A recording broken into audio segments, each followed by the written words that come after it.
ஒரு இடத்திற்கு நீங்கள் பேச செல்கிறீர்கள் என்று சொன்னால் அங்கே உங்களுடைய உடை நாகரிகம் என்பது உங்களுக்கு முகவரியாக அமைகிறது. அடுத்தது அங்க போய் நிக்கிறீங்கல்ல, மேடையில் போய் இப்ப நிக்கிறோம்ல, நின்ன உடனே நமக்கு என்ன பண்ணும் அப்படின்னா, அது வரைக்கும் நல்லா நிற்போம்.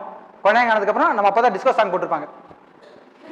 லெஃப்ட் முதல்ல நம்ம உடல்ல ஆடக்கூடிய என்ன, லெஃப்ட் சைடு கால் வந்து ஆடும், அப்படியே டான்ஸ் ஆடும். அதுக்கடுத்து நம்ம கை வேர்க்க ஆரம்பிக்கும், கண்ட்ரோல் யுவர் செல்ஃப் வசந்த் அப்படின்னு. அதுக்கடுத்து என்ன பண்ணோம், தொண்டையில இருந்து அப்படியே வேறு தண்ணி அப்படியே உள்ள ஊற்றி சட்டையெல்லாம் நனைஞ்சு அதுக்கப்புறம் வார்த்தை பழகுவோம். பார்த்துருக்கீங்களா, பேச போகும்போது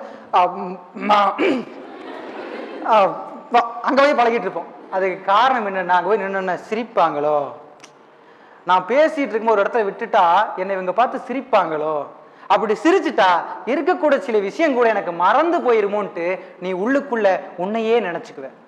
ஆனா யோசிச்சுப்பாரு, சிரிச்சுட்டு போறாங்க, சிரிச்ச என்ன இருப்போது? என்னுடைய கருத்து, நான் எடுத்துக்கொண்ட கருத்து, எனக்கான மேடை, எனக்கான வாய்ப்பு, எனக்கான ஒரு திருப்பு முனைன்னு நினைச்சீங்கன்னா, அந்த வாய்ப்பை நீங்க சரியா பயன்படுத்தீங்கன்னா முதல் மேடையை உங்களுக்கு வெற்றி ஈட்டி தரும். அதுக்கு உதாரணம் நானே தான். முதல்ல ஒரு பேச்சு பேட்டிக்கு